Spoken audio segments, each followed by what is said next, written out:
Today we're diving into the really fascinating short story Unmatched. It asks what happens when our search for love gets a massive tech upgrade and, all the bugs that are bound to come with it. So let's just start with this question right here.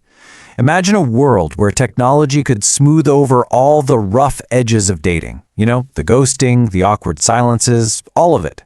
Now, what if you were the one person that system just didn't work for? That's the core conflict we're about to jump into. You see, this story's future is grounded in a problem that is, let's be honest, incredibly relatable. The tech wasn't just some fun new gadget. It was created to solve a real social crisis. Ghosting got so bad that the government itself had to step in with the solution, which tells you just how baked into the society the technology is right from the start. Okay, so how does this whole augmented dating world actually function? Let's take a look at the system it's all built on. So at the very heart of this world is something called the connector tab.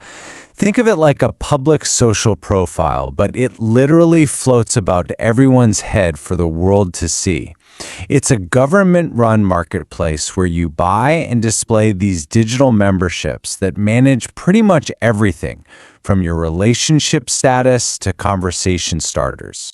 And the stuff you can buy is, it's pretty wild. You can get a membership that makes it impossible for someone to ghost you, or one that feeds you conversation prompts. You can even download add-ons like personality packs for charisma or humor. Oh, and of course there are digital beauty filters. Plus, a simple green or red light tells everyone if you're single and ready to mingle. Basically, every single social interaction is filtered through tech. And into this super regulated world walk our two main characters, Jen and Carter. And their first meeting? It's anything but systematic. It pretty much throws a wrench into the whole machine right away. And you can see right away how different they are. On one hand, you've got Jen. She is playing by all the rules. She's got active memberships. She's trying her best to use the system, but she just cannot find a compatible match. And then there's Carter.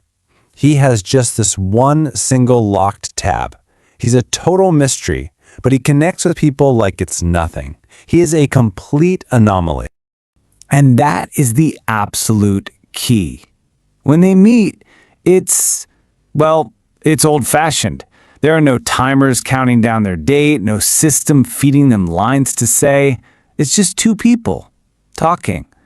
In this world built on digital hand-holding, a purely natural conversation is basically a radical act. Which of course brings us to the big mystery of the story's first half. Jen is completely hooked, and honestly, so are we. What is he hiding? Why is his entire social identity locked away from everyone? But as they connect, it starts to become clear that this so-called perfect world has some really dangerous glitches. And the story pivots pretty quickly from a quirky romance to something a lot more threatening.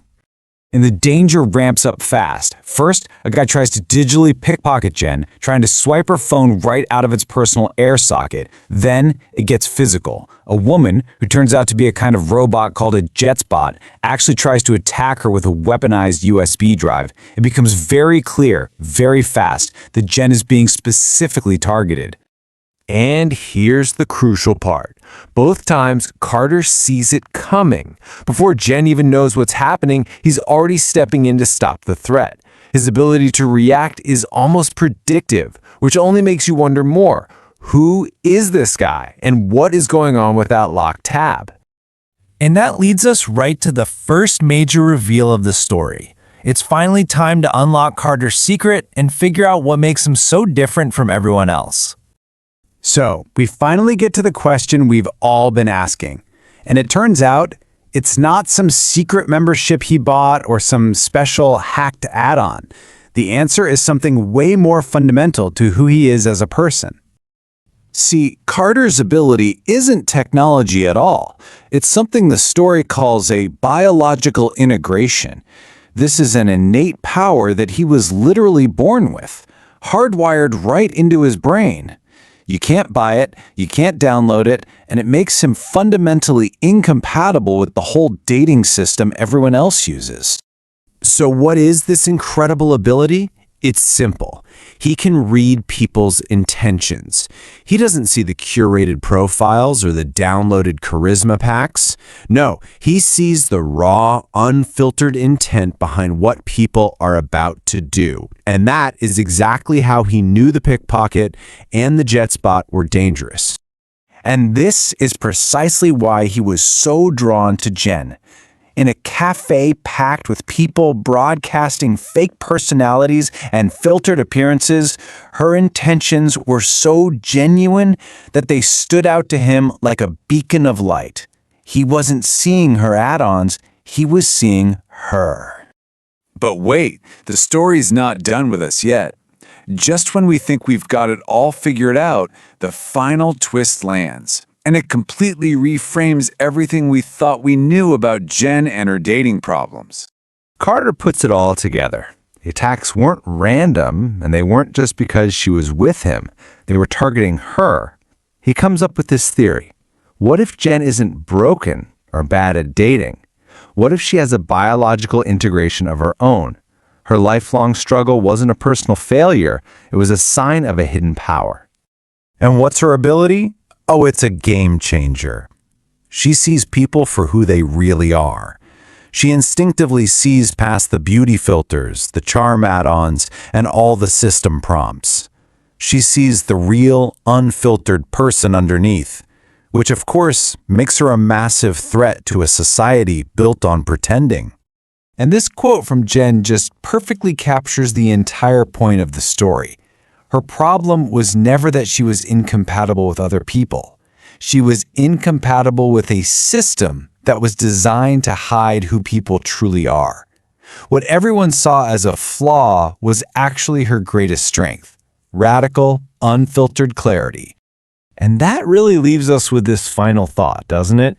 As our own world gets more and more filtered, curated, and driven by algorithms, a story like Unmatched poses a really important question. In our rush to make connection easier, are we accidentally building systems that are incompatible with authenticity itself? And what happens to the people who can still see things and each other clearly?